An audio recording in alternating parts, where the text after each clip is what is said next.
don't know how to act. Yeah, I'm pointing out facts. If I point a finger, that's point of attack.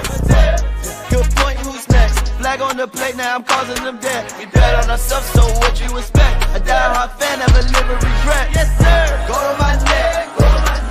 Burgundy flex. Who wants the smoke? We bringing it home. Beat like gas. Look how we step. Who we got next? Step on the right, step on the left. Who do we rep? Commanders. Where's my soldiers? Right side.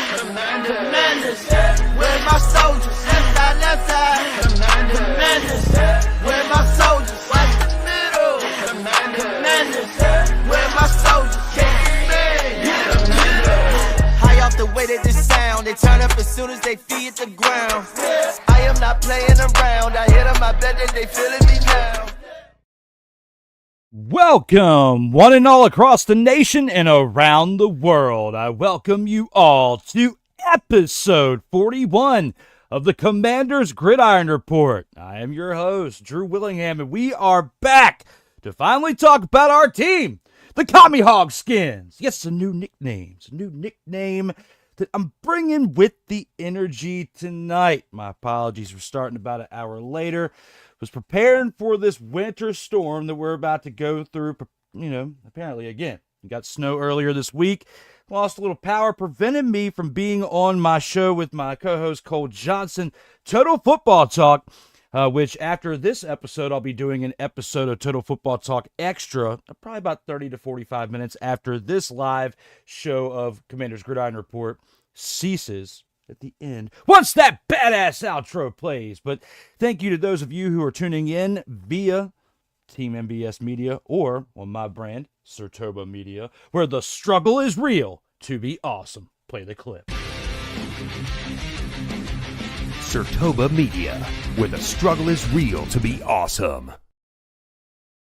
And yes, I just had kind of an Eli Manning-esque moment where I read the cue card, play the clip, because I'm the one pressing the buttons. I'm producing the show and participating in the show, like multitasking like a mother father up in here, but for our entertainment and for our good, because we have to talk about the playoffs tonight. We have to talk about the Commie-Hog-Skins coming on over from Washington, Landover, Maryland, tonight, as they just beat the Cowboys 23-19 in the final seconds to secure the number 6 playoff seed. Those of you just tuning in, whether it's YouTube or on Twitch currently as we are live, thank you so much for tuning in. We got a couple comments we got to get started.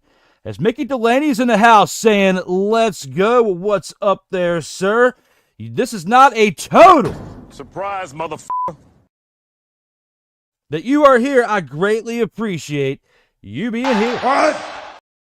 Absolutely, my man. As well as Sick Diggy is in the house saying what's good all the way from Norway, which makes our show international. All the things over here from Surtoba.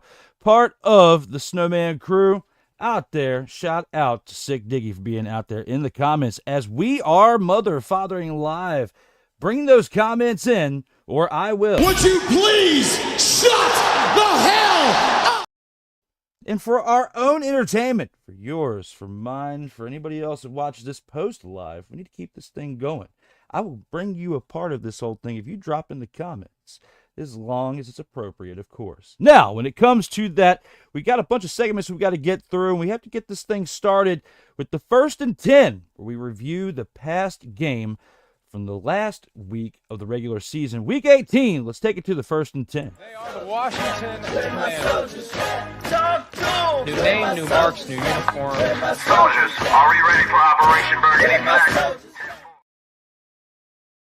Yes, the Commanders beat the Cowboys 23-19 in the final seconds to secure the number 6 playoff seed in the NFL playoffs, the 2025 NFL playoffs from the 2024 regular season. We got to talk about that tonight, as when you look at where the Commanders were last year at this point, just a few days removed from the regular season ending. We're now officially, because we didn't have a Monday night game, we're 5 days removed from the regular season ending. At this point, this team was 4-13 last year, and I was here on that final episode following the regular season, I covered all 17 of those games, even the bye week, like a trooper through all 18 weeks. I said they absolutely sucked. I mean, you guys out there, the ones watching right now, Mickey Delaney, Sick Diggy, you guys were watching me, and even those of you on Team MBS Media were watching me last year saying this team at 4-13 absolutely sucked. And they did. And they had to make a lot of moves in this offseason, turn this around. And it all started with the culture. Started in bringing in Dan Quinn. Just before that, when they hired Adam Peters as the president, the GM. Someone going out there making the moves. Brought in Dan Quinn. And then before you know it, they start making free agent moves, bringing in some former players that had played with him, not only in Dallas, but also in Atlanta, and even when he was with Seattle back in the day when he won a Super Bowl as the defensive coordinator under the Pete Carroll regime. Looking at it for what it is, this team completely did a 180 in the offseason to where they're now a relevant team. I'm not sitting here and saying Super Bowl, and we're going to break down a few things, later in the show with my thoughts for the playoffs now that we are officially here with the regular season ended, what I believe could happen this week, and if there is a future beyond this week. We'll definitely get into that in this episode. Less photos, unfortunately. I didn't really have much time for that this week, but I have a lot more firepower and ammunition now that the regular season has officially ended. I have things that I can hang my hat on, and whether it comes into fruition Sunday night in prime time, we'll find out. But here and now, first of all, I'm going to look at the comments here in a second, but Mickey Delaney, let me know if I'm sounding okay in the audio, because last week, or it was either a week or so ago, I believe we were having some issues with the audio, and I made some adjustments within the past week because I haven't been on the air since last Friday's Total Football Talk Extra. But right now, we are here for Commanders Gridiron Report. So let me know how the audio sounds out here in the comments. V-Lock is even out in the house before we even get started with this 1st and 10. Got to give a shout-out to the man, the myth, and the legend. And because he is a legend out here in these streams, I need to go to even his own button that he has. For that, I got to flip on over to Total Football Talk. And I'm going to click this off right here. But what I am going to do is go on down to the button known as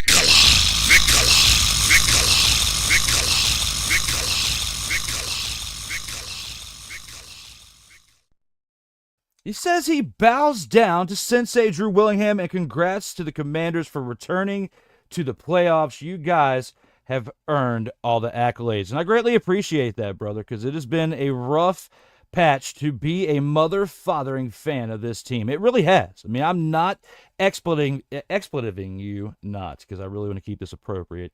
In case a kid stumbles upon this, since we're talking about football, and this is not D. Willie in the evening where I can be raw with the shenanigans. This is straight up mother-fathering football. But yeah, shout out to Vikala out here in the streams. Appreciate you for tuning in. Sorry about your Cowboys. You are one of the realest fans of them that I know of the Cowboys team. And even though I clicked this button in a joke, it does not involve you as part of those fans. This has been yet another Beating a Dead Horse presentation. And we're not even completely done with talking about what happened with that team last week, as the Commanders beat the Cowboys 23-19 in final seconds to secure the number 6 playoff seed. We'll get to that here in a second. And apparently, I sound beautiful, and he loves me, and I love you too, my brother. I appreciate you being out here in the streams, here with me tonight in support. This is the first time I've been on the air in 7 days. I wanted to be on the air on Monday with my man Cole Johnson, but the winter storm, Blair, coming through with the snow, knocked out the power as it was snowing from Sunday night, even on into Tuesday. And it was not a fun ride going to work that Monday night and coming back home. And Tuesday was my birthday, so I spent Tuesday with snow and inclement weather, but I made it through. And we're supposed to get snow tonight into tomorrow, another 4 inches. But if the roads are clear enough, I'm supposed to go out and do some things for my birthday tomorrow night, and then also get up with some friends on Sunday to watch mother-fathering Commanders in prime time. But we're going to talk more about that here in the future of this show tonight. And Vikala says he's honored, and I appreciate it. I got to get you on here sometime. We got to talk some mother-fathering football. You know what? If you're free, and I'll tell you at the end of this broadcast what time I'm going to adjust the live time for Total Football Talk Extra. If you want to come on and talk some Total Football Talk Extra with me tonight, invitation to Vic Law is there because you have not been on the Total Football Talk show yet. This is the extra edition. This is to make up for me not being there on Monday. And I'm just going to be giving my preview of what's happening this weekend with the wild card. I'm not doing a review from last week. Although I am going to review my pick for Snowflake of the Week and Grand Champ of the Week from this past week because I had something great I was going to say Monday, and I'm going to say it again on Extra about 30 to 45 minutes once this show ends from being live for Commanders Gridiron Report. Now, back to this here and now. And Vicala says he would love that. I will send you a message on Facebook Messenger once I conclude with this and a link. Vicala is coming to Extra tonight. That's what I'm talking about. Now I got to get back on track so we can actually get to that show and end this show right here. So we don't take the...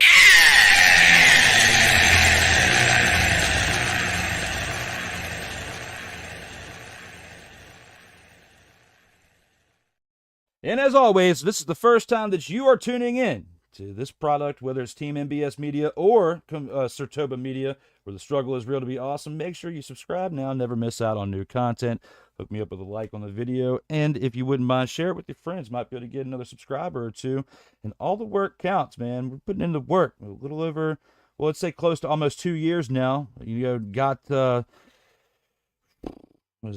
1,300 subscribers on YouTube. And like almost 2,000 on TikTok, and Instagram's growing too. So it wouldn't be possible without those of you out there sharing this thing and making this thing possible. So I appreciate all of you out here in the streams. And I'll get back to your comments here shortly, as we do have to get back to the fact that this past Sunday afternoon, in a game that was meaningless for the Cowboys but meant everything to the Commanders, because getting to the 6th seed is a lot better chance of improving to the division round than it was if you were the 7 facing the number 2 right off the bat. And in Week 18, this past Sunday, 1 o'clock p.m. Eastern Time, the Commanders won what I would say was one mother-fathering, ugly, expletive game. Because it was. Looking at the beginning for what it was, first quarter only had one score. Brandon Aubrey had a 34-yard field goal. It wasn't even an entertaining field goal. It was a 34-yard dink and doink in there for a 3-point lead. The Cowboys are up by 3 at the end of the first quarter. The second quarter, Cowboys score again. But what do you know? It was another mother-fathering field goal. The Cowboys go up 6-0 with 12 minutes, 41 seconds left on the clock for the second quarter. And for the first half, that was a 41-yard field goal. And again, they went up 6-0. Commanders would answer before halftime with 4 minutes and 40 seconds left on what you would think would be a great score, but no, it was just a field goal. Zane Gonzalez had a 47-yard field goal to make the score 6-3. And that's what the score was at halftime, y'all. Field goal kickers were getting their action in the first half.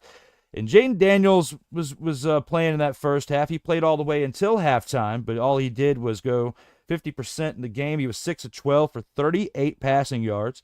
Also had 4 carries for 27 yards on the day.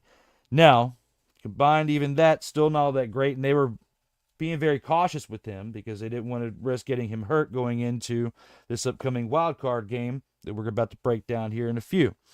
So, in comes Marcus Mariota in the second half, and Mariota definitely played like he deserves to be in the NFL, okay? Whether it is as a starter or a bridge quarterback like he's doing right here with Jaden Daniels. He's done a lot of great things for this young rookie this year, and he goes 15 of 18 in the second half for 161 yards, 2 touchdowns, also is the leading rusher on the day for 5 carries, 56 yards on the ground, and 1 rushing touchdown, averaging 11.2 yards per carry on the ground for old man Marcus Mariota. And I say old man because he is 31 years old, and in football years, I mean, Tom Brady proved that that's not that old considering he played till 45, but I mean, for a mobile quarterback who played the way that Mariota has played throughout his career, it's pretty old when it comes to that status. And, he didn't show that in this game. I mean, for a half, imagine if he played the whole game, he would have had 300 passing yards, probably another touchdown pass or 2. but also might have had an interception because as the game gets hotter in certain moments, he does make some mistakes, but he has been a solid backup for the Commanders this year. And they wouldn't be as successful as they were without him, even though Jaden Daniels has been the starter throughout the entirety of the year. When called upon, Mariota has been successful in these games, consistently successful. And, from that Hail Mary game for Jaden Daniels on, coming back from the rib injury, from 2 weeks prior, this team has been resilient. And I believe that Marcus Mariota has been a big piece of keeping Jaden Daniels strong within that quarterback locker room.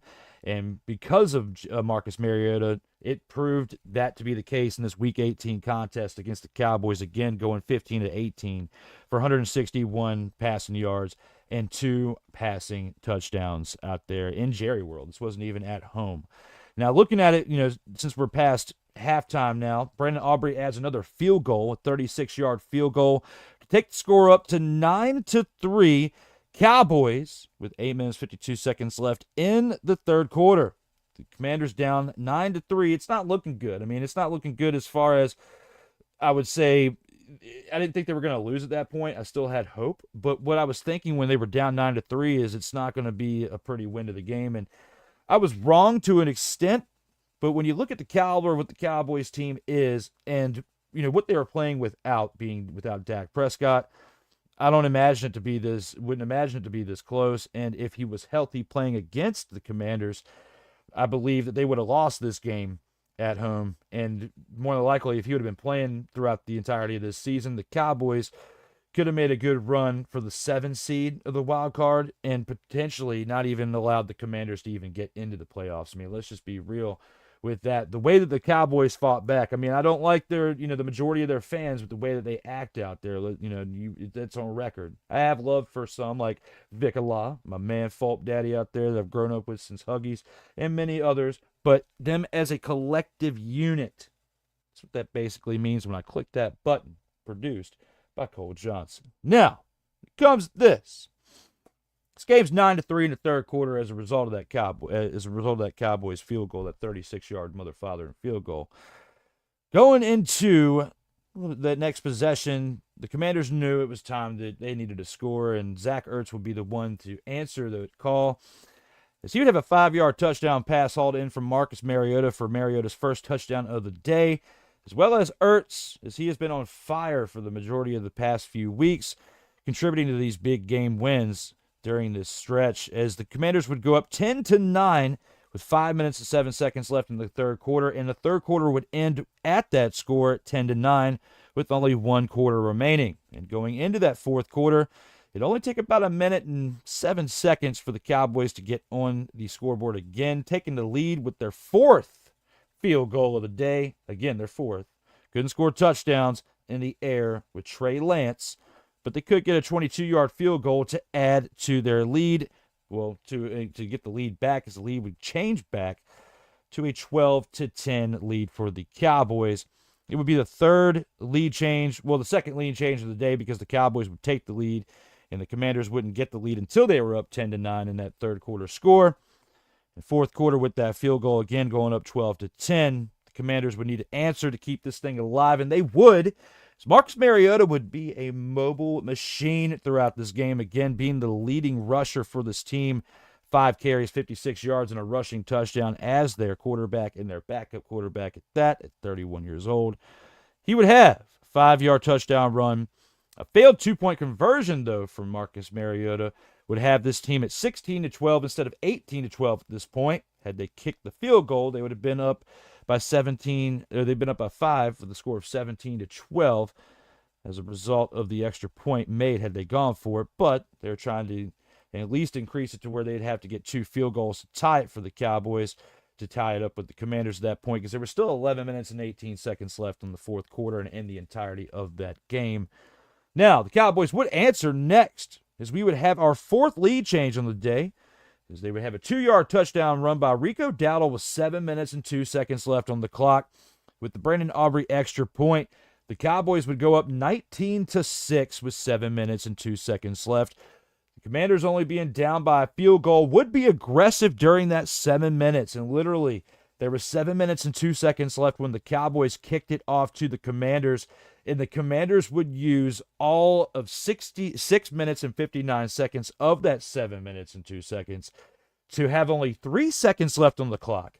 3 seconds left when Terry McLaurin would catch a 5-yard pass from Mariota, with the Zane Gonzalez kick would add this lead for the 5th lead change of the day to 23-19, and that would be what this game would end at with only 3 seconds left, as a little squibber would not allow the Cowboys to run it back. And again, in the final seconds, Commanders win 23-19 to secure the number 6 playoff seed against a rival team, against a team that had beat them earlier in the season, well, a little over a month ago.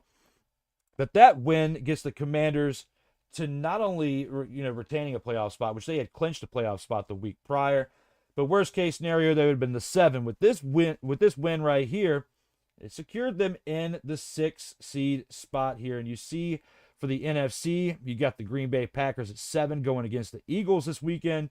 You have the Commanders going against the Buccaneers in Tampa Bay. And you have the Minnesota Vikings, which it's funny that they're 14-3 facing a team that has a few less wins than them.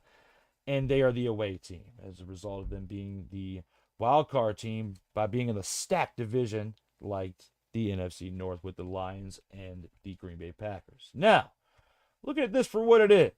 1st and 10. That was huge. Looking at it for what it was. And we still got to take this into the Burgundy Flex review and break it down as to how it even happened, with all of that scoring happening in the second half and not so much in the first. Let's go ahead and take it into the Burgundy Flex review, and then I'll get to your comments before our first commercial break. Go to my neck, Burgundy Flex. Who wants the smoke? We bringing it home. Be like that. Now, the 1st and 10 for today's edition was kind of like a half 1st and 10, half Burgundy Flex review, because I normally go through statistical numbers in the Burgundy Flex review, but I do have some additional things that I want to go through when it comes to stats, not only just with the scoring with what happened within the 1st and 10, but on paper, when it comes to team stats, you would look at the total yards, you'd look at the the passing yards, even the rushing yards, and the yards per play on offense for the Cowboys, and you'd think that they should have won this game based on what they were doing against the Commanders defense within that second half and giving and scoring these field goals. But the problem was with Trey Lance and the inexperience that he has, when they were getting to these positions where they were in field goal range and it's 3rd and 3 and getting down to 4th and 2 and 4th and 4, and they felt it was safer to kick the field goal because Trey Lance hadn't proven himself not only in this game but at any point throughout the preseason or in little action in the regular season. Last year, here, every time, he hasn't really had much experience, and he hasn't shown much. Not much flashes of much positive. He didn't turn the ball over in this game, I would say, right here within the Burgundy Flex review for the Cowboys. And he had 244 passing yards, only had 14 incompletions out of 34 attempts, completing 20 of them. On the ground, at 4.3 yards per carry, with 6 carries on the day for 26 yards. But Trey Lance is definitely not a starting quarterback, in my opinion. Rico Dowdle helped keep the Cowboys in this game, especially with that late game score, their only touchdown on the day, as he had 22 carries for 72 yards and 1 touchdown, averaging 3 yards per carry. Deuce Vaughn, Kevontae Turpin, with what he's done in the punt return game, the kick return game. This Cowboys team needs help this offseason, not only with the running backs, but within the locker room on the offensive line, and to keeping their quarterback, Dak Prescott, healthy, because it just has been an absolute dumpster fire to watch at certain points throughout their 3 decades now without a championship. It's almost there. We're like a year or 2 away from saying 3 decades for the Cowboys. It's been 3 decades for the Commanders, and I know we'll talk more about that in a little bit, but reviewing this game for the Burgundy Flex review for Week 18, The only real flashes I would say I saw of potential greatness for the future for them offensively for the Cowboys, I would say Jalen Tolbert and Devontae Turpin definitely showed flashes of greatness, as Turpin averaged almost 18 yards per catch with 3 catches on the day for 53 yards, and Tolbert had 24.5 yards per catch with a total of 98 yards. One of those two guys got robbed in this game because they should have been able to get a touchdown, and with a better caliber quarterback than Trey Lance, I think even Cooper Rush would have found a way to get a touchdown to one of these two guys. Jonathan Mingo proves to be another bust from that trade the Cowboys made earlier in this season, as even though he was the third leading receiver for them on the day, only 2 catches for 24 yards, and the numbers only decreased for the remainder of their receivers from there. Deron Bland was the standout for the Cowboys on this side for this game. Whoops, sorry, microphone. But other than that, besides Aubrey kicking the 4 field goals out of 4 attempts, perfect on the day for that, Brian Anger was the only other highlight of the day, and he's the punter.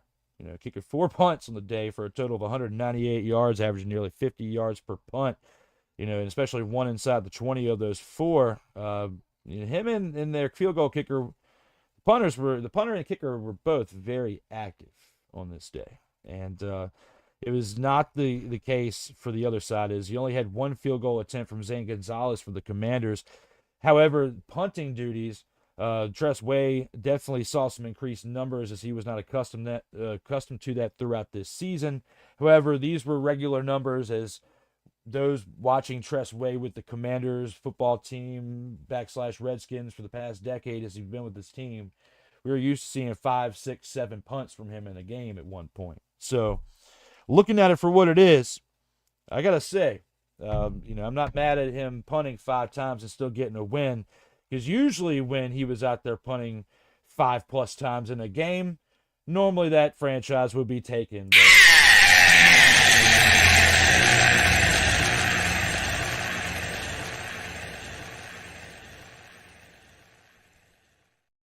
Besides that, we're looking at overall stats between these two teams. When it comes to time of possession, the Cowboys dominated in this factor too. And usually when you look at the type of lopsidedness within the time of possession, the Cowboys should have won this game. They had 37 minutes of time possession in comparison to the Commanders, only 22 minutes and 57 seconds. The Commanders also had a lost fumble, which generally within a turnover, these numbers for what I'm looking at generally result in a loss. I'm not fabricating, especially when you have the Cowboys having 5 more first downs than the Commanders, 23 first downs to their 18. The third down efficiency was better for the Commanders, though, as they were 6 of 13. The Cowboys were 7 of 17. And Commanders, the big thing for them is they were perfect on 4th down efficiency, as well as the Cowboys were only 50%. The big thing, too, though, and I've said this all year long, Jaden Daniels is taking some hits, and that's why, you saw the caution within the play calling within the first half and sitting him at halftime, because this team gave up 6 sacks on the day. And even though they made some improvements on the offensive line throughout the past offseason, they still need to make more moves this upcoming one. That's why I'm not even going to waste your time before we even get to that point in this episode. I'm not predicting them to even come close to the Super Bowl this year, but you will like what I have to say when we get to that point. When it comes to this, I'm happy to see that there aren't that many interceptions and turnovers. They did have the 1 fumble, but there were no interceptions in this game. I was happy to see that. But right here and now, when it comes to what they did in this Cowboys game and against any other team, if this would have happened against the Buccaneers, if this would have happened against any of the other playoff teams, whether it's the Buccaneers, the Rams, the Vikings, the Packers, and I'm not even going to put the Eagles and the Lions at the top of this. I'm talking about 3 and below. If any of those lower seeder teams, you can't even do that against them. You can't do it against the Lions or the Eagles. You cannot play football like you did in Week 18 overall as a team. Marcus Mariota did a great job coming in as the backup quarterback and doing what he did with the numbers. I'm primarily putting that on the defense. And even though they didn't have Marshawn Lattimore, they've put up some better numbers even without Lattimore before he even came onto the team and while he was still on the injured list when he was traded for. So I have higher expectations for them. Yes, they didn't give up but only 19 points, and it doesn't seem like that much. But when you win a game by only 4 points and it was going back and forth in the second half because you weren't scoring really in the first half, and you're doing this against a team that's playing a third-string quarterback in the Dallas Cowboys who has no running game, and their top wide receivers, even though they do have two pretty good receivers in my opinion, the top two that that I listed off earlier when it comes to not Jonathan Mingo, but I would say Turpin and Tolbert. I really like those two over there for their wide receivers. If you can't even get them going into the end zone with what they have, then you know that they're going to take the loss. It should have been a bigger win for the Commanders than what it was, and it shouldn't have been as much of a struggle. I get it. People are going to say, well, Mariota was in there, hasn't had much playing time. He's been a starter. He's been in the NFL, I should say, for 10 years. So I expect more out of him. All in all, at the end of the day, the fact that they beat the team, the fact that Tyrone Alize-McDummy can do his thing when we click the button, you know exactly what I'm going to talk about. At the end of the day, they are still them boys. Still them boys. For those of you out there who are fans of this team right here. Ain't nobody calling me, texting me, paging me, asking me, are you still involved? Delete! Delete! Delete! Delete! Delete! You guys want to hear a fucking story? Story is this. Cowboys won't see a Super Bowl for the 29th consecutive season. You can Acknowledge me. for this graphic right here. Based on the past 29 years, is this a total Surprise, motherfucker. This has been yet another Beating a Dead Horse presentation. That's from Total Football Talk a couple weeks ago. You know that I had to click the button, and if you're upset, You can't handle the truth. sorry you feel that way. Acknowledge me. Because the Cowboys are still in for a 30th consecutive year next year. Will be. And if you disagree, I'm going to have to cue Samuel L. Jackson. English, motherfucker, do you speak it? Because you took a big old...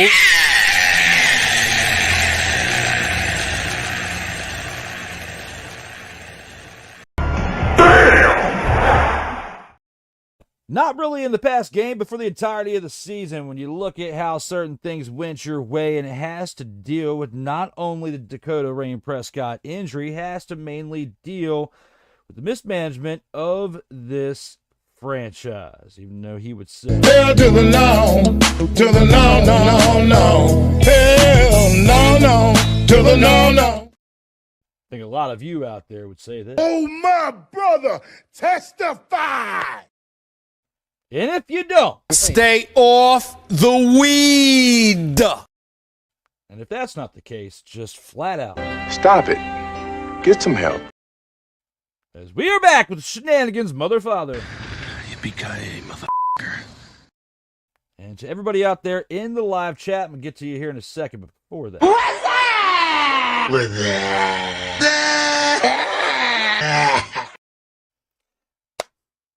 finalizing the in-depth look, this team is absolute dog water. Dog water. The Cowboys. Now, you can say that about us last year because the Cowboys were in the playoffs and we were on the outside looking in at 4-13. But even I sat here on this show in a different location, but on the same platform, but in a different location, in a different time last year, telling you that this team absolutely sucked. And the roles have reversed. Now, Cowboys are in that position and the Commanders are not. You like that? You like that? I do. What? I do. What? I do. Ooh.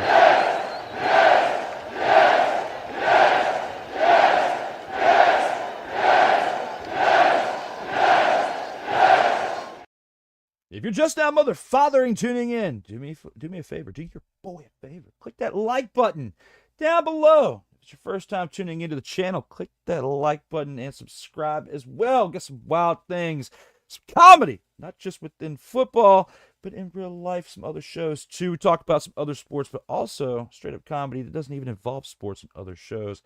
But when it comes to that, we've gone through the first couple segments of this show. We do have to take a commercial break. Before that, I want to go ahead and go through these comments that we have up until this point. Sick Diggy said this game was a wild one in the second half. The first half was all about the field goals. Absolutely was. Definitely same synopsis I had with what I was saying. The Cowboys are beating their meat, says Mickey Delaney. It's questionable, but I thought that it was still funny enough that we could put it up there, because when it comes to this, Let me talk to you. doing too much, that'll poke your eye out there, Cowboys. So you need to slow your roll. You need to come on back down to earth and get ready to play some football next year. Now, as always, subscribe now. Never miss out on new content. This is your first time to Team MBS Media or SHOWSTOPPER Media, where the struggle is real. It's be awesome watching this on YouTube or Twitch at this current live moment. Nicolas says he's on the way home now. Hopefully it won't take too long. No, I mean, take your time there, brother. Like I said, I'm still going to be on here probably for another 20, 30 minutes, and then I'm going to take a probably 30 to 40-minute break because I got to eat some dinner and update 2 more graphics before I start Total Football Talk Extra number 20. Now, comes this. Dante Hill's always in the house when he gets a chance to come on in. Says, what's up, guys? Also says, fly, Eagles, fly. And if things work the way that Dante and I want this weekend, both of our teams winning, this would mean that we would be facing off next week, as the 2 would face the 6. If the Packers win, they would face the Lions. Now, if the Commanders and the Eagles win, the only way the Eagles can win is they beat the Packers. If the Commanders and Eagles both win, the Commanders would face the Lions in the division round, and the Eagles would face the winner of the Rams and the Vikings from this week. So there's a lot that's going on out here when it comes to the playoffs, when it comes to football, and when it comes to this bracket right, motherfather, in here. The comments that we have out here. Again, stay off the weed end in your lane, from Mickey Delaney to the clip that I played. Sick Diggy might be, no, I don't think that he's doing all that. We're going to go ahead and get that on out of there. And yet the Moronic Republic are clamoring that already the next year is the year. I'll go in on them, yes, and I look forward to hearing about that when we get up on Total Football Talk Extra and you give your cold take in that moment when we get to that point within the show. That would be awesome. And Nicolas says, happy belated birthday. I greatly appreciate it. And, it was definitely, I had to work through the actual date of birth, just another day, but I'm going to actually celebrate that tomorrow again if I get a chance, if this winter storm doesn't actually impact us too bad today. But I will find out more as time goes on. The snow is supposed to start again here shortly. When it comes to that, I'm actually going to check on that during the first commercial break here in a second and see what it's doing outside of the home. With that being said, I'm going to go ahead and take us into our first commercial break. And when we come on back, we're going to actually see more than what's in store for this Commanders team. I'll see you here on the other side of this first commercial break when we talk about the Soldiers of the Week, the MVPs from the previous week, when we talk about the opponent of the week for the Buccaneers, we talk about the showstopper, the adjustments that they can make from this past Week 18, and when we get to the final drive of the show. I'll see you here in about 2.5 minutes. Commanders, where my soldiers, right side. Commanders, where my soldiers, left side.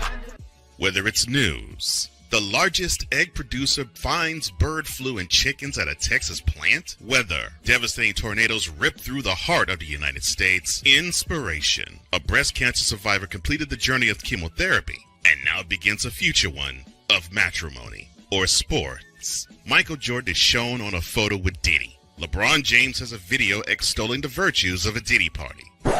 This has been yet another Beating a Dead Horse presentation. We got you covered. BS3 Network, in association with Comey Media Incorporated, proudly present The Morning Shift with Cole Johnson.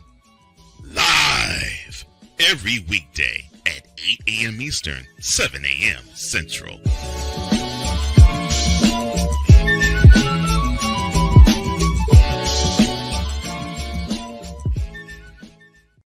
Hey, ladies and gentlemen. Hey, look. Hey, stop playing games. Y'all already know. Go ahead and toss him some Willie Bucks. Ain't nobody playing around. Hey, $ DWillie87. Go ahead and hit him up on the Cash App and go ahead and give him some Willie Bucks. Look at Drew looking stoic, ladies and gentlemen. Stoic on that $10 bill. So go ahead, slide my man over some Willie Bucks. And we good. That's all I'm saying. We good. How about some Willie Bucks? Sertoba Media, where the struggle is real to be awesome. Drew Willingham. In this case, yeah, you put the blame on Kyle Shanahan for apparently not preparing the team enough for the overtime rules, supposedly. Cole Johnson. Peyton was considered the winner, and he was the darling of all darlings for Gerald. With a special appearance by Tyrone Alizé McDummy. Ain't nobody calling me. Text. Delete. Join these two football enthusiasts as they give you Total Football Talk. Live every Monday at 11 a.m. Eastern, 10 a.m. Central on the Sertoba Media and the Comey Media YouTube channels.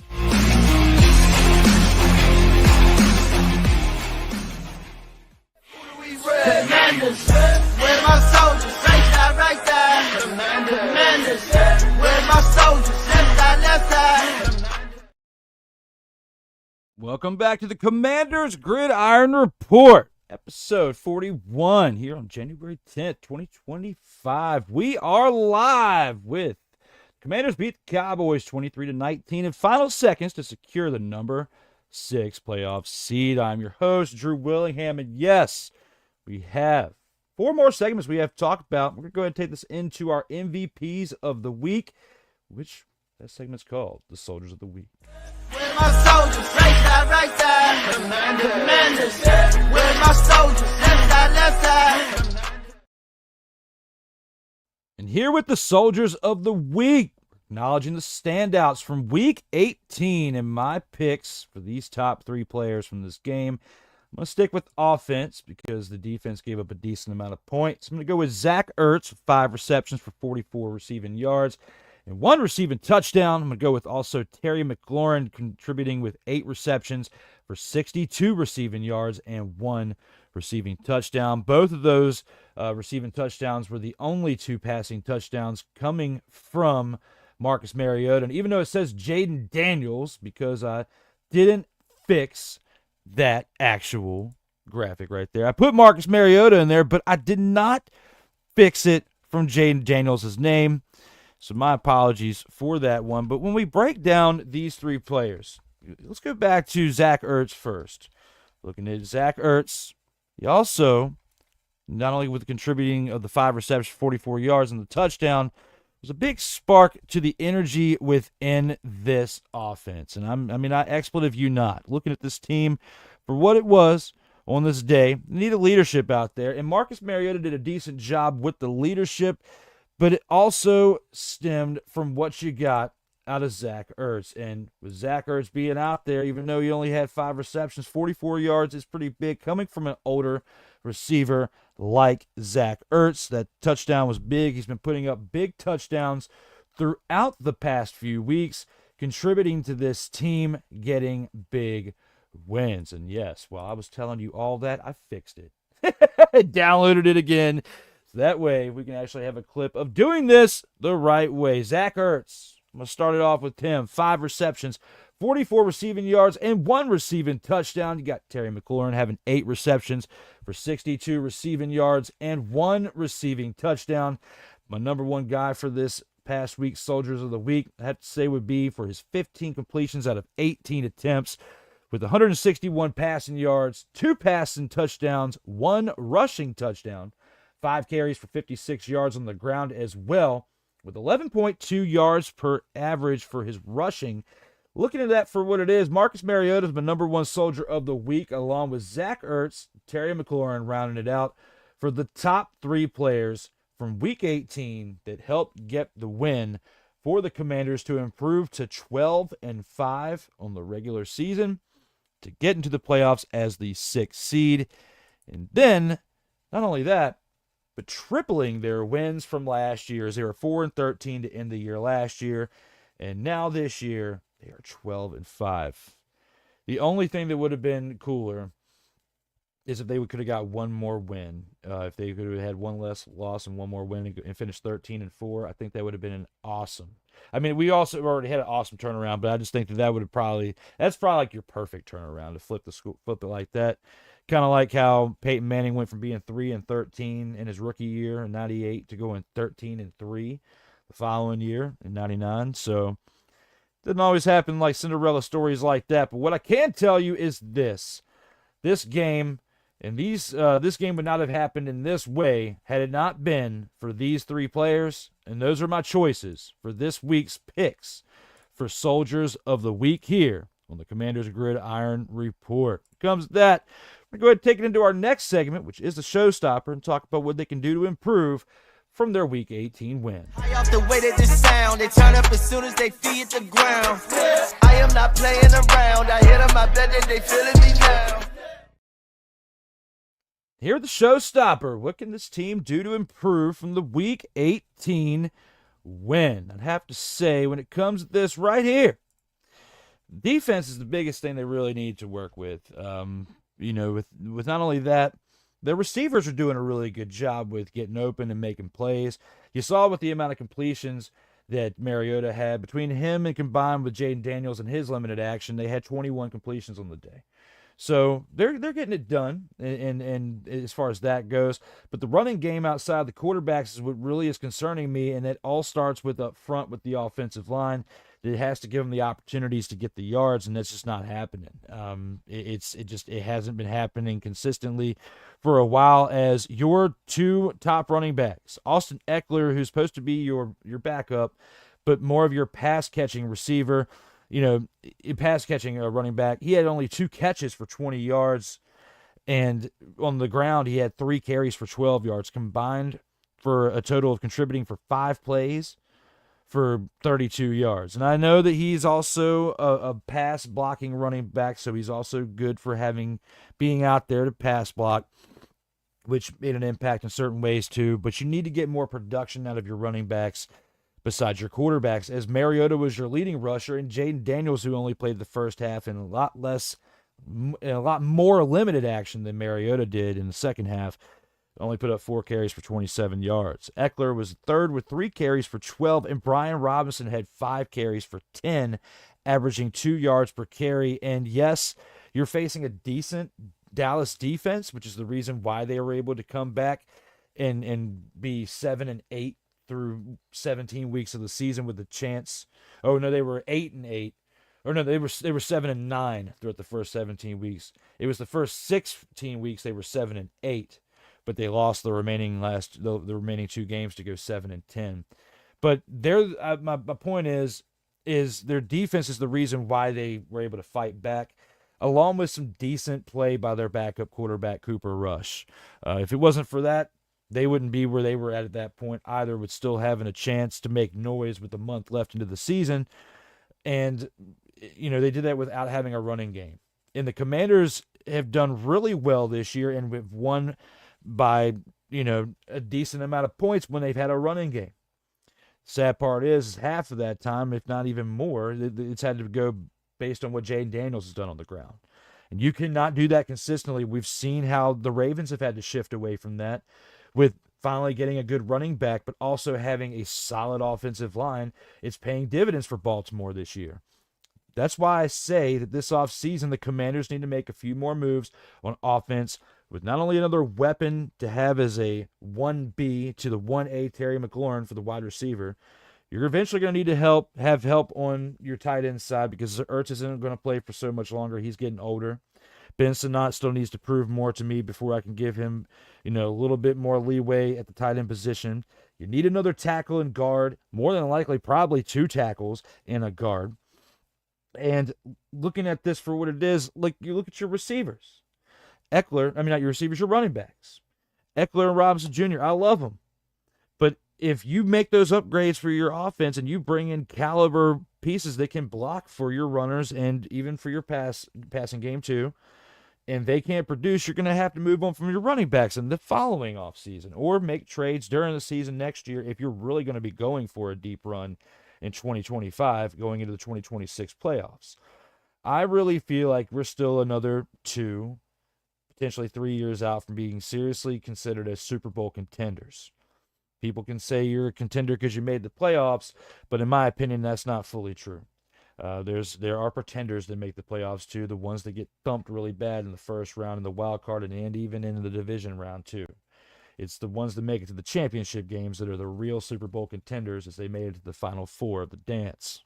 It's not basketball, but it's football, and it's still relevant out here in sports streams. Now, when it comes to the adjustments they can make, I'm saying a lot of the adjustments they can make will be in the offseason, and that's what I feel like it's the biggest adjustments you can really make for this team at this point, because the one thing that they have done is they've elevated Marshawn Lattimore this week to where he is set to play in Sunday night's game in Tampa Bay. And it'll be the first time in 2 weeks since, getting hurt again, coming back off the hamstring injury, debuting against his former team, the New Orleans Saints, who he was traded from to the Commanders this year, was out for the first 4 weeks that he was with the team, then plays for 2 and has been out for the past 2 after being traded to this team 2 months ago. Looking at this for what it is for the Commanders, Marshawn Lattimore is going to have to produce in that secondary against Tampa Bay because they do have a couple of deep threats, not like they would had Godwin and others not gotten injured earlier in the season, because their biggest weapon and their biggest threat is Mike Evans over there in Tampa Bay. But as far as the improvements from what the Commanders can do to compete with that is going to have to be on their defense, and it's going to have to start with Marshawn Lattimore getting reinserted to the cornerback position this weekend. And if he can contribute and do what he does best, and especially like what he did in that debut for the team against his former team, I think it's going to be okay for this Commanders team in this first round of the playoffs. And I'll break that down even more when we get to the opponent of the week in the next segment.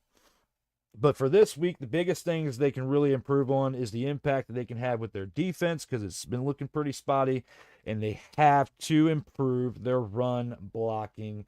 That has been one of their biggest defaults on this offense, because you can argue what you want about Jaden Daniels' rushing yards, but the majority of those yards came because he was running for his life, things that Sam Howell couldn't do last year with the offensive line that he had. And even though the offensive line that is going on right now for this team is not as bad as it was in 2023, this 2024 team that got them to the 2025 playoffs barely did it because they have a quarterback that is mobile, and it had nothing to do with what this offensive line has contributed as far as consistently.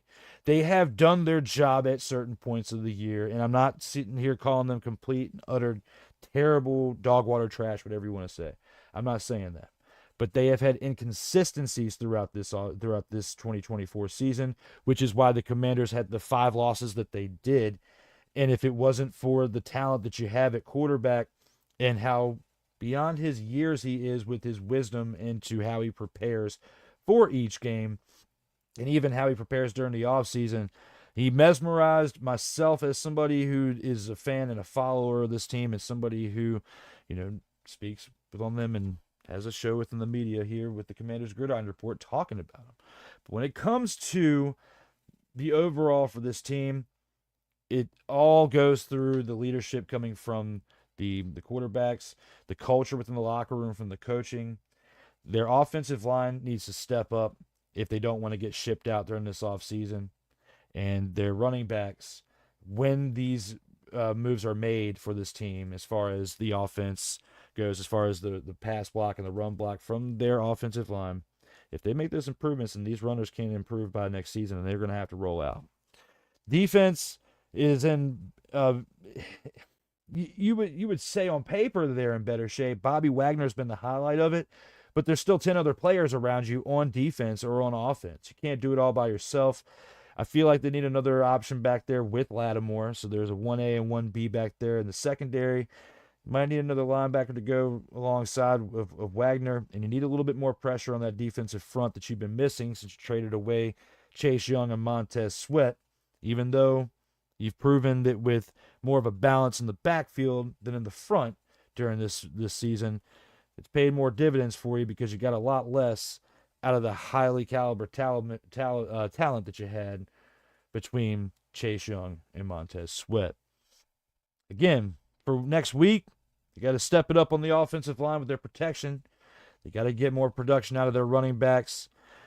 Jaden Daniels, Marcus Mariota, whichever one of them plays throughout points of this game or multiple games for the rest of this season, they're not going to be able to do what they did this past week against the Cowboys and get away with it. It's not going to work out. Even if you run 120 rushing yards to your running backs 12, it's not going to work out consistently. So more production from your running backs, better production from your offensive line, a little bit more consistency on your defense with stopping the offense on the other side. It's going to be tough against Baker Mayfield, but I have faith in them. We shall see what happens when it comes to this game this weekend, and I'm going to break down what I think is going to happen as far as a final score and the overall impact of this game when we come back for the opponent of the week and the final drive segments. I'm going to take it to our last commercial break. When we come on back, we got those last two segments. I'll see you here on the other side of this final commercial break. Commanders, where my soldiers, right side. Commanders, where my soldiers, left side. Everything Boston. I love you morons. New Kids on the Block, New Edition. Dear whatever the law firm is. Sincerely, the U.S. Supreme Court. Ben Affleck, Matt Damon. Go yourself again, Jason Whitlock.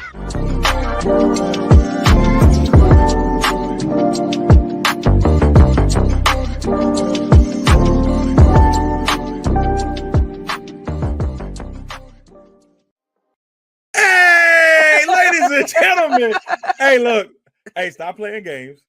Y'all already know. Go ahead, toss him some Willie Bucks. Ain't nobody playing around.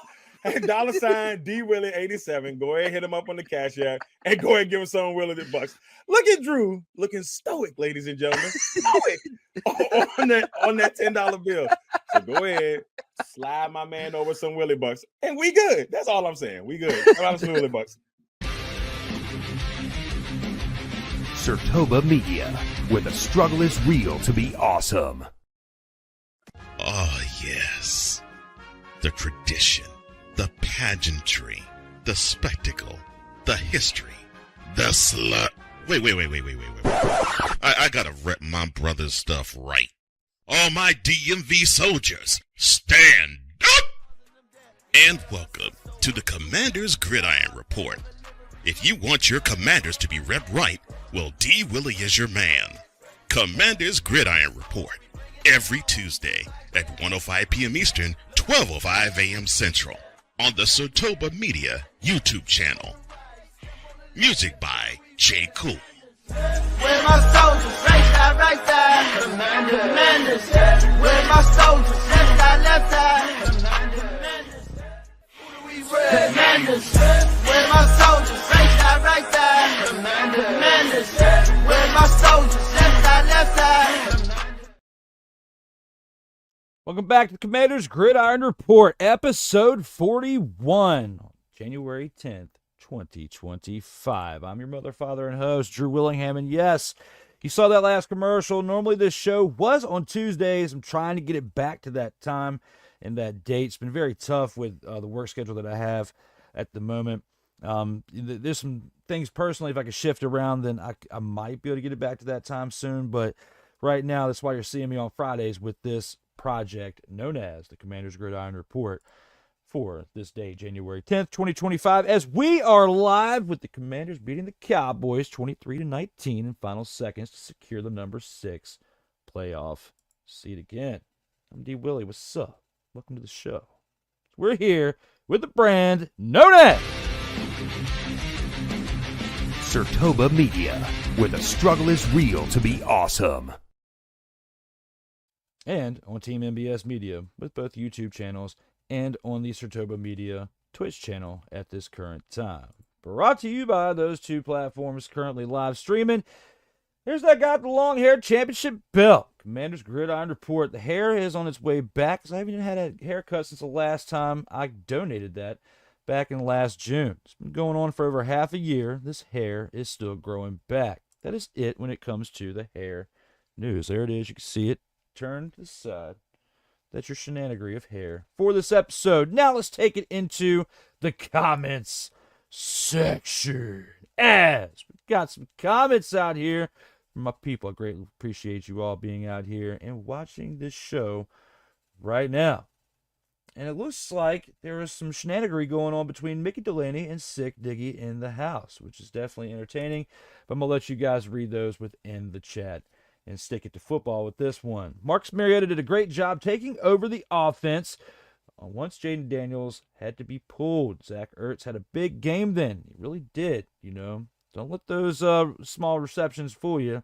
It's the big contributions with the scoring and the leadership that he was able to provide for the team. Y'all better go ham this weekend. My man Corey Mann is in the house. Those of you who haven't seen his awesome show, I'm telling you, you got to go watch The Grind. Check it out on his YouTube channel, The Grind Media, but you can also check it out on Sertoba Media every Saturday, 4 o'clock p.m. Eastern Time. It's either 4 o'clock, it's 4 o'clock p.m. Eastern Time every Saturday. He's almost got a dozen episodes out now. He's been absolutely crushing it, and got to get up with him and get some of these shorts, get them posted onto the YouTube channel, get him a little bit more exposure here soon now that things are starting to lighten up for myself. Had to lighten up the load a little bit for the holidays and into the birthday celebration. You got to take a break sometimes. Even though I was still here every week on podcasting, there's certain elements that you have to slow your roll down on because there's a lot that goes into what I do on here besides sitting here and talking to y'all. It takes work to make these graphics, the promos, marketing, some other moves I can't even talk about right now that a guy like Corey Mann know about out here in these streets and in these streams. But right now, when it comes to this team, the Commanders, they better go ham. And we're going to talk about that in the Opponent of the Week segment here in just a minute. You're here at the perfect time. And he says he definitely agrees on the timeline of them being a real contender. I think they definitely can make some noise in the playoffs, and I'd hearken against sleeping on y'all. And I appreciate that. And I think you know that even though I had some shenanigery behind talking about Kirk Cousins and Michael Penix, that short we did from the In or Out Sports debate during the offseason definitely aged well. You know what I'm saying out there, brother. We're having a good time out here in these streams. You and me, we're going to have to do it again here soon for the In or Out Sports debate because I'm going to have to cook that show up here in the next month or so. I'm missing it too much. Thanks for not being delusional like the Cowboys fans. Oh, you know absolutely well that is not in my way of life. Because this is their way of life right here.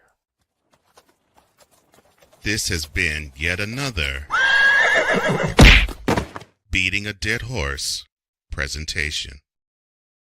When it comes to delusional Cowboys fans, because you as fans, this clip doesn't get old, and this is from 2 weeks ago, but this is when they were officially at this point. Still them boys. For those of you out there who are fans of this team right here. Ain't nobody calling me, texting me, paging me, asking me, are you still involved? Delete! Delete!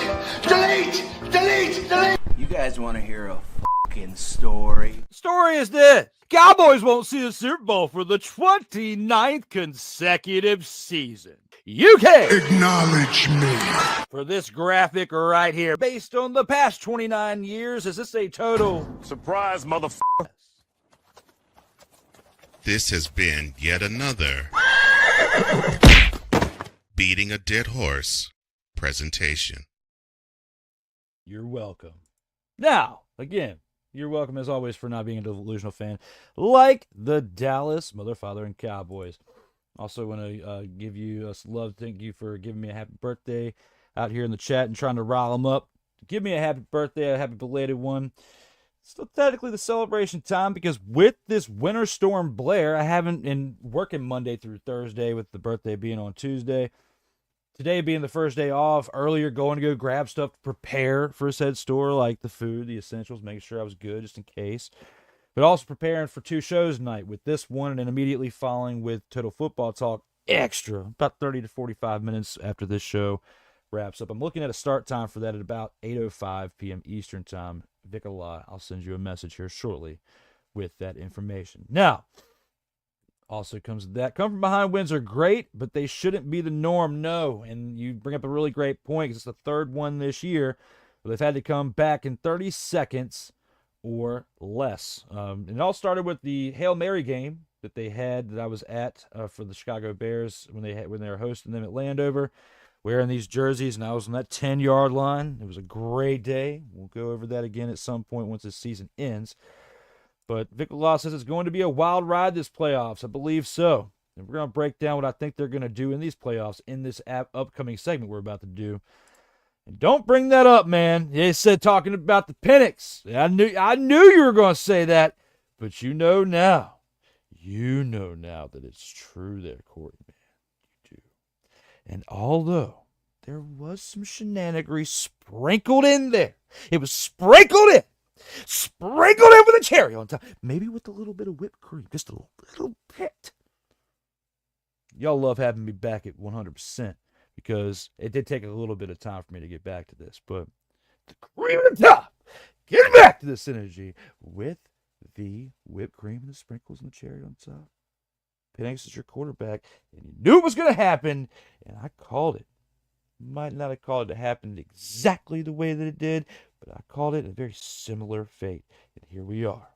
I had to bring it up, and I had to say it because one of his first starts happened against the Commie Hog Skins. Yes, that's a new nickname, Commie Hog Skins. That is for your Washington team, formerly known as the Redskins, formerly known as the Washington Team of Football, hashtag WTF.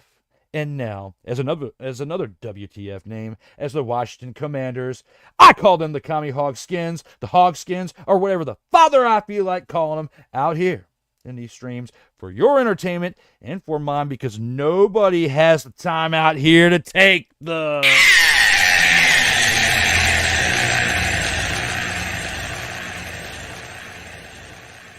Hell to the no, to the no, no, no, no. Hell no, no, to the no, no. Oh, you know. You like that? You like that? As we are back. Now, let's go ahead and take it into one last comment as J.KUL did acknowledge that. He said, yes, Sensei, and for that, I got to give him the... Acknowledge me. As always out here in these streams. When it comes to our next segment, we got to take it on into the opponent of the week. Let's go ahead and break down this game finally between the Commanders and the Buccaneers. Put an F on the beginning of that, subtract the B, and that's what I think about this Buccaneers team, especially when they had Thomas Edward Patrick Brady II. Again, Buccaneers, substitute the B with an F. Look how we step. Who we got next? Step on the right, step on the left. Who do we rep? And substitute the B with an F. It is. And I made an accident right out here in these streams when I clicked said wrong button. Let's try it one more time, just in case I decide to make a short out of this motherfathering thing. When it comes to the opponent of the week, this team has to face the Tampa Bay Buccaneers. Subtract the B, add an F, and that's what you got for my opinion of this team. Let's go ahead and take it into the opponent of the week. Look how we step. Who we got next? Step on the right, step on the left. Who do we rep? Technical difficulties indeed, but you know what? This team, the Washington Commanders, is on the road as a wild card team, facing a team that's hosting them as a division winner that has 2 less wins than the Commanders. However, one of the 2 wins that the Buccaneers got from this season happened in week 1, and it was against the Washington Commanders as they beat them 37-20 in Jaden Daniels' first NFL start. But a lot has changed for both teams since that first game. The weapons that the Falcons had in that first game are not all there, as they have had injury after injury after injury this year. And, the highlights from that game, Jaden Daniels didn't turn the ball over. He was 17-24 for 184 passing yards. He did also lead with rushing for that day with 16 carries for 88 yards and 2 touchdowns. But Baker Mayfield threw for 4 passing touchdowns and nearly 300 passing yards in that game, only with 6 incompletions out of 30 attempts with 24 completions. And Bucky Irving also had a big debut for this Tampa Bay Buccaneers team as a rookie as well, as the leading rusher with 9 carries for 62 yards on the ground. But their leading receiver is not even with the team right now, who's from that day, as Chris Godwin had 8 receptions for 83 yards and a touchdown on that day. And looking at, with what's going on, as he had surgery back in October with that, he's not coming back this year. He's done for the season. And they're doing all this without him and some other weapons over there on offense. But the Buccaneers dominated the majority of this game as, once we look at how this thing started, they had back-to-back field goals to go up 6-0, along with a touchdown to be up 13-0 before the Commanders would get their first score. And that is what I'm afraid of seeing happening from the start for this upcoming game. And I know I'm bringing this stuff up, and it happened in week 1. And these two teams are totally different. And Jaden Daniels has had 16 other starts to figure his way through an NFL defense and how to read coverages and how to, make audibles in an NFL fashion and not the college way, even though he did run a pro-style offense in college. But for this Buccaneers matchup against, the Buccaneers, I got to say, going in as the road team, this team has won other games on the road, and their biggest one of the year, I would say, was when they played Cincinnati on Monday Night Football and beat Joe Burrow on Monday Night Football. That was one of their biggest wins of the year. It didn't happen in the fashion of when they beat the Cowboys or the Eagles or the Bears and come from behind fashion in 30 seconds or less, but what it did was establish that Jaden Daniels is truly a quarterback of the future. And I believe we're going to see more of that in this game in Tampa Bay in the wild card round. As much as people are thinking that the Buccaneers, with hosting this game and playing them in Tampa Bay this time and not on the road, that they have a chance to beat them even badder this time. But in my opinion, I don't think that's going to be the case. I think the Commanders go into Tampa Bay and actually put up some points and actually do a pretty good job of scoring on this Buccaneers defense. And the offense is going to score too with the Tampa Bay Buccaneers offense to talk about, but they're going to struggle a little bit, in my opinion. And it's going to come down to the wire. And I think it's going to come down to like a 2-point conversion missed by the Buccaneers at the end, because it's going to be a back and forth type of game to where their defenses are going to give up a decent amount of points. And I think they're going to give up 3 touchdowns and a field goal apiece to set it up, or 3 touchdowns and a field goal to the Commanders to where they're going to score 24 points in this game. I think that we're going to see 2 touchdowns and a field goal out of the Buccaneers throughout that point, to where they're going to be down 24-17, down by 7 points at the end, and they're going to have the ball with less than 2 minutes left, and they're going to make a run towards the end zone, and they're going to get in, and they're going to be down 24-23, and this is going to be very similar to how these games have ended for the Commanders when they've won these 3 come-from-behind wins this year. So from the Buccaneers case, they're going to go for 2 to try to win this game 25-24, and they're going to miss the 2-point conversion, and it's going to be a 24-23 game. Commanders win over the Buccaneers. It's my prediction for this one, because I don't think it's going to be a blowout for either team, no matter how much they've progressed or regressed in certain ways throughout this year. I think they're pretty balanced overall.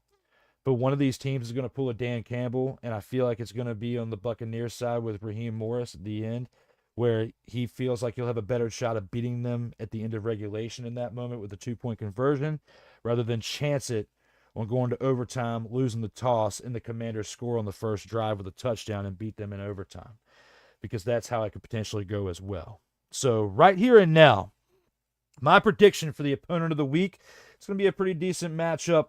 It's going to be 3 touchdowns and a field goal to 2 touchdowns and a field goal for the Commanders over the Bucs. Going into that final drive with less than 2 minutes, the Buccaneers will have the ball, they will score, and they will go for the 2-point conversion and fail. Buccaneers will lose to the Commanders 24-23. Can I get a... Yeah. Please don't give me... Hell to the no, to the no, no, no, no. Hell no, no, to the no, no. 24-23, Commanders win over Buccaneers on the road, wild card round.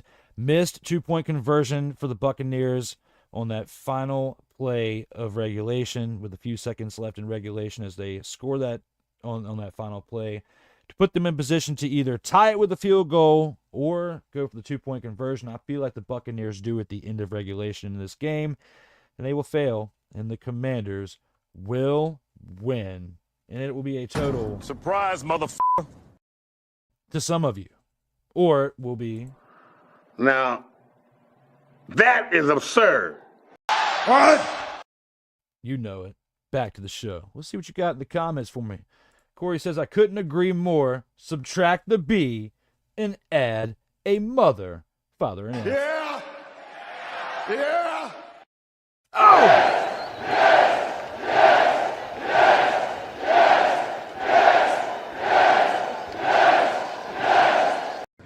You like that?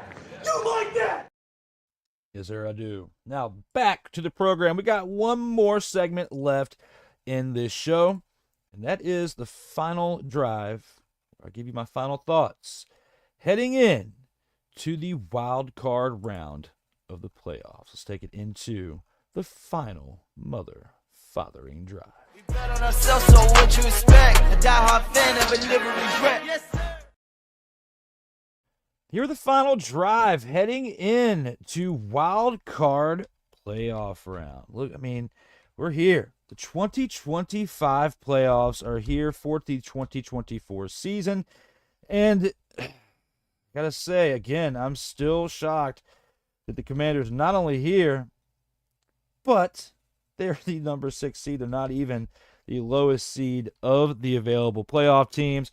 And when it comes to my closing thoughts heading into the 2025 NFL playoffs and the wild card playoff round, I got to say, this right here, this is the bracket that we're looking at.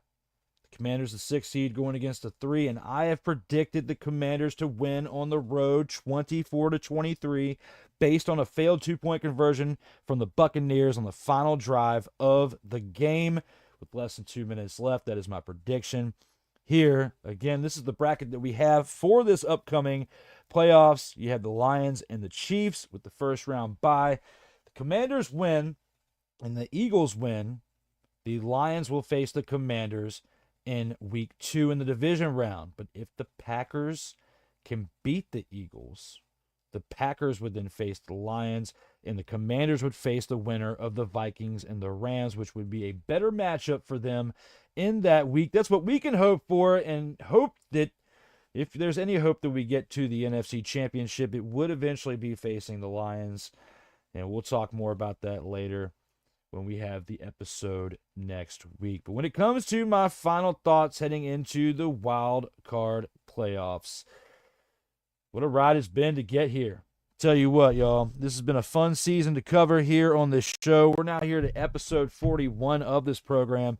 And the first half of these episodes were not that fun to do. But I said I was going to stick it out and see how this new regime does. And if it's a fun year for year 2 of this show, an improvement for this team, then I'll keep doing it. And with this team being 12-5, I really feel like there's a really good chance that I come back for a 3rd season. Numbers, viewers, a lot of things will come into my decision when I do ultimately make a decision if I'm going to do a 3rd season of this show or not.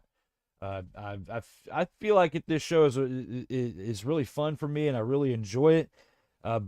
But with certain projects that I have, certain views are inconsistent, and there's certain things I might try with different projects in substitution here and there to make some moves to spice things up a little bit, just to see if I can get more eyes on the channel, and also with those that I collaborate with out there, because we put a lot of effort into this, and it doesn't take a whole lot of time, but we do put a lot of effort in the short amount of time that we have to put into this.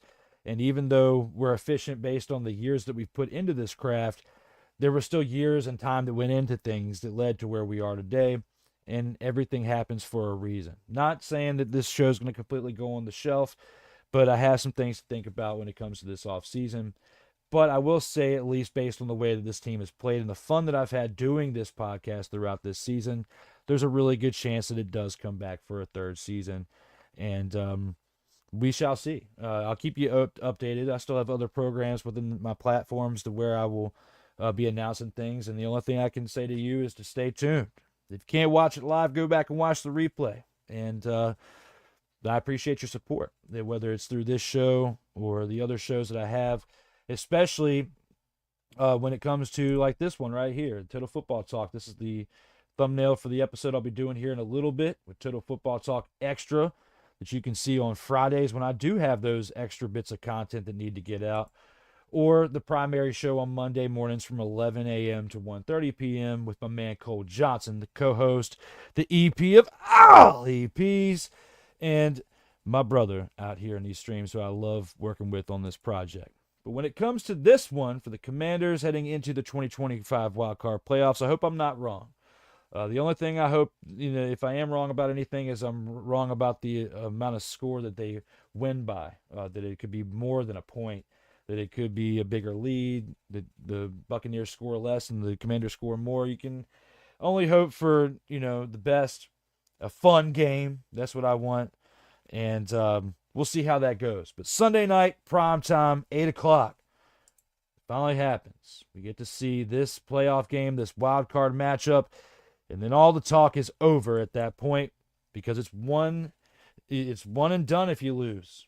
It's every game is your last if you lose in each matchup of the playoffs. We'll see what happens.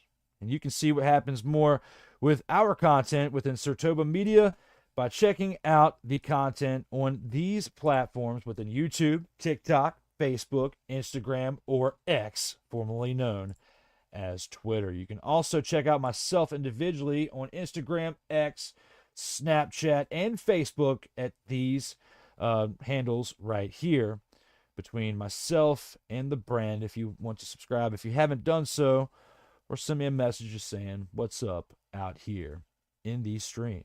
But yes, with episode 41 for this show, we're getting to a point where we're getting to a close. It's that time. It's that time of the program where I have to not only close it, but I have to give myself a little bit of a breather heading into the next show, which will be at 8:05 p.m. Eastern Time with my man, J.KUL. And I will have the button ready to click when he is there. With all that being said, thank you as always for tuning in to this show known as the Commanders Gridiron Report, for being supportive to myself and to the sister network of Team MBS Media and my network of Sertoba Media, where the struggle is real to be awesome. Shout out to my colleagues out here in the streams, my brothers working with me on this, Corey Mann with his project with the Grinder Wrestling Podcast, with my man Kyle Nash with his projects, A Student of the Game, and the Duval Dive Podcast, and my brother, who I have the co-hosting duties with on Total Football Talk, and co-producer abilities with Total Football Talk Extra, that you will see here in about 40 minutes. For myself, Drew Willingham, I hope these Commanders get the job done in primetime on Sunday. If they don't, I can at least say that this season was still a fun one to cover, because nobody expected them to not only make the playoffs, but to triple their wins from last year, going from 4-13 to 12-5. With all that being said, regardless of what happens Sunday night, I'm still happy of this team for what they did this regular season. I'll be happy if my prediction comes true, or if the fact that they get the win comes true.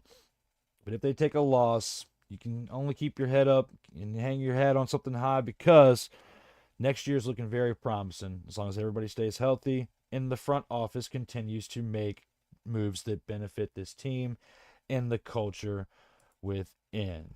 Shout out to Sick Dicky who says, have a great weekend, everybody. Hope he can tune in again in about 40 to 45 minutes when we go live with episode 20 of Total Football Talk Extra. Again, that banner looks like this. So look for this when it goes live out there in the streams for NFL Wildcard Preview as we preview all the games for this weekend, not just the Commanders game, and discuss a little bit of the Black Monday aftermath from these coaches that have been dismissed from their teams as a result of having some inconsistent plays throughout the 2024 season. Thank you again for watching episode 41 of the Commanders Gridiron Report, whether you're watching live or syndicated. Shout out to those of you who participated in the live chat and to those of you who will leave comments and even during the replay. It's because of you. This is why we keep doing that, going live each and every week.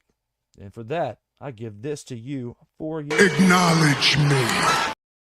As I am acknowledging you. We've only got one more thing left to do, and that's look at one badass outro. For myself, Drew Willingham, everyone, as always, please, especially with this winter weather, stay safe out here in these streets.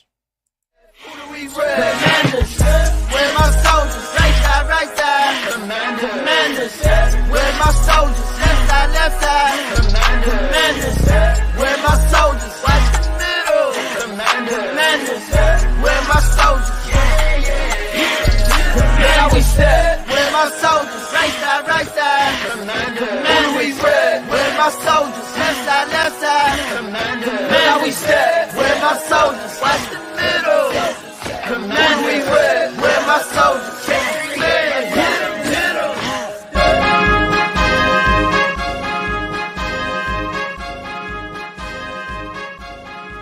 Shout out to my brother Corey. Sertoba Media, where the struggle is real to be awesome.